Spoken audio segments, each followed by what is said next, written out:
बाईसाहेब, मी जे काही बोलते आहे ते सत्य आहे, परंतु मला आपला अपमान करायचा नाही.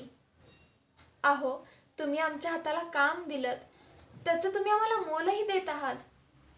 अहो, माझं घर चालतंय, माझंच काय कित्येक लोकांचं त्यावर घर चालते आहे, परंतु आपण आमचे नशीब घडवता असे म्हणणे चुकीचे आहे.